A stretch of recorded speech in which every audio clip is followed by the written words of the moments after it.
All right, let's talk about one of the coolest, most intuitive tools in all of machine learning, the decision tree. And trust me, if you've ever just made a simple pros and cons list to figure something out, you're already kind of thinking like one. So, how are we going to tackle this? Let's break it down.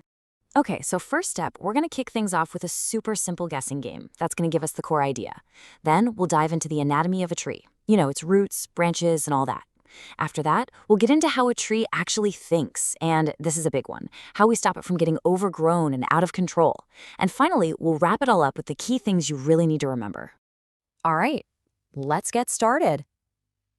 And honestly, the best way to wrap our heads around this whole thing is with a game I'm pretty sure you've played before. Yeah, you totally know this game. You think of something, right? And your friend just asks a bunch of yes or no questions to figure out what it is. Like, is it bigger than a toaster? Is it an animal? Every single question slices away the possibilities until, bam, they've got the answer. Well, that exact logic, that's the engine behind a decision tree. And that's really all a decision tree is at its core. It's a machine learning model that basically plays that guessing game for us, but with data. It looks at all the information and figures out the absolute best questions to ask and the right order to ask them in to get to a prediction as fast as possible. Now, decision trees really come in two main flavors. The first one is called a classification tree. You can think of this one like a librarian. Its job is to answer the question, which group does this belong to? So it gives you a label, like, is this shipment on time or is it late?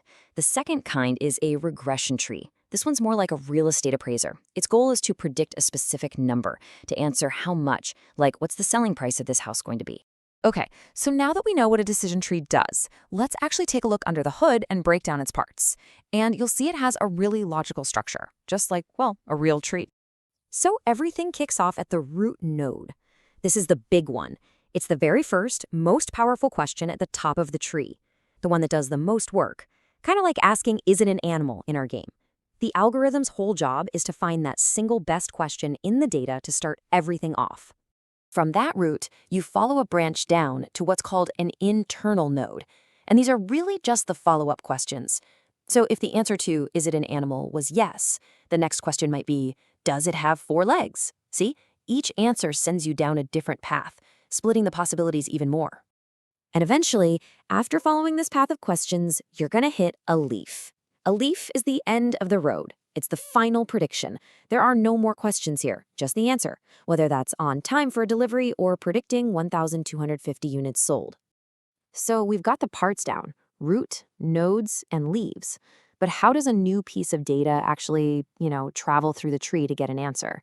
It's actually a super simple journey. Let's trace the path. It's just this simple logical flow.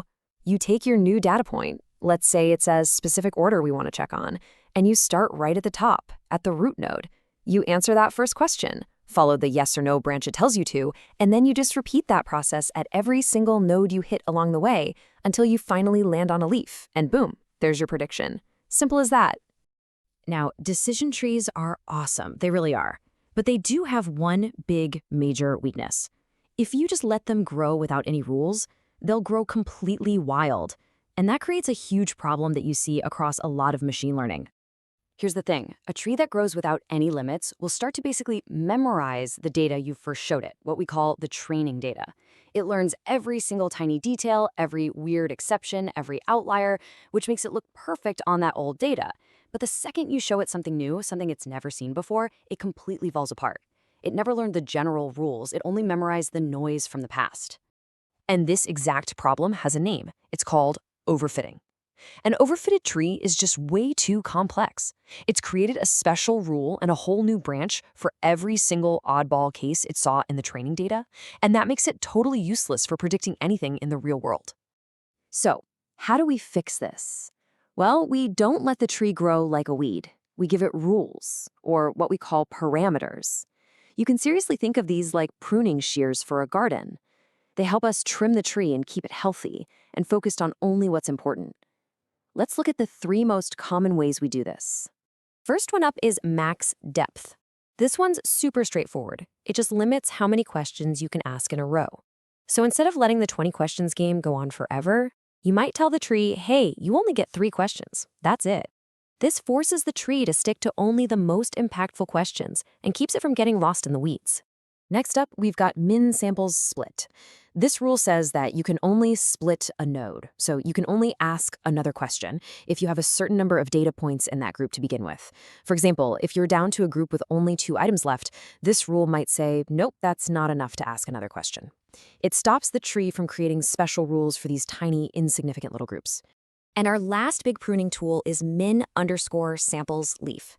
This one's a little different.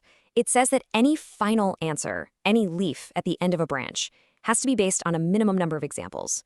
So if we set this number to 10, like you see here, it means any conclusion the tree makes must be backed up by at least 10 data points. This makes sure our predictions are actually meaningful and not just based on 1 or 2 weird outliers. Whew, okay. We've covered a lot of ground here, right? From playing guessing games to pruning our digital trees. So let's just quickly recap the absolute most important points. So let's put it all together. What is a decision tree? At its heart, it's just a flowchart of questions, right? We learned it comes in 2 flavors, classification for predicting labels and regression for predicting numbers. We know it works by splitting data starting from that main root, flowing through the internal nodes until it lands on a final answer at a leaf. And maybe most importantly, we know that overfitting is a huge risk, and we control it using parameters by basically pruning the tree to keep it from getting too complicated. And that really brings us to our final thought. The logic here, it isn't just for computers. It's really all about breaking down a complicated decision into a series of smaller, simpler yes or no choices. So I'll leave you with this. Think about it. Where in your own life or in your work could a simple, structured flowchart help you make a clearer, more confident decision? Thanks for joining me.